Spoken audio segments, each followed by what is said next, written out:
नमस्कार। Supreme court से इस हफ्ते 3 महत्वपूर्ण फैसले सामने आए हैं जिनका असर आम लोगों, चुनावी प्रक्रिया और सरकारी भर्तियों पर पड़ सकता है। 11 जून 2026 को सुप्रीम कोर्ट ने शिशुपाल उर्फ सिसराम बनाम सुरजीत मामले में एक महत्वपूर्ण फैसला सुनाया। कोर्ट ने गृहिणियों को नेशन बिल्डर्स यानी राष्ट्र निर्माण में योगदान देने वाला बताया।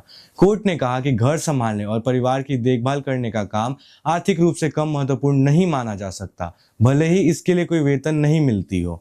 मोटर दुर्घटना में अब गृहिणियों की मासिक आय को 30,000 रुपये माना जाएगा। इसके साथ ही कोर्ट ने लॉस ऑफ डोमेस्टिक केयर नाम से मुआवजे की एक नई श्रेणी भी शुरू की है। इस फैसले के बाद संबंधित मामलों में मुआवजे की राशि लगभग 8,43,000 रुपये से बढ़ाकर 62,77,000 रुपये कर दी गई है।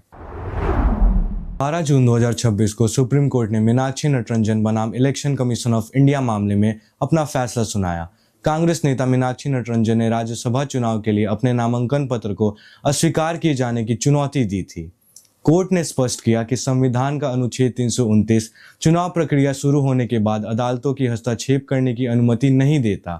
यदि किसी उम्मीदवार को नामांकन अस्वीकार किए जाने से शिकायत है तो उसे चुनाव समाप्त होने के बाद चुनाव याचिका के माध्यम से चुनौती दी जा सकती है, न कि चुनाव के दौरान रिट याचिका दाखिल करके।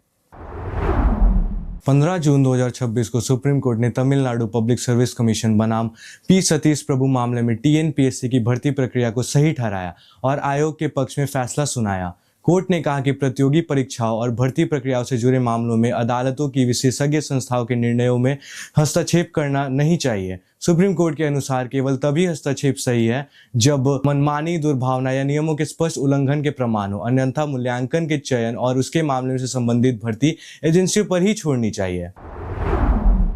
ये थे इस हफ्ते के कानूनी अपडेट्स और ऐसे ही कानूनी अपडेट्स के लिए लॉ टाइम्स के साथ जुड़े रहिए। धन्यवाद।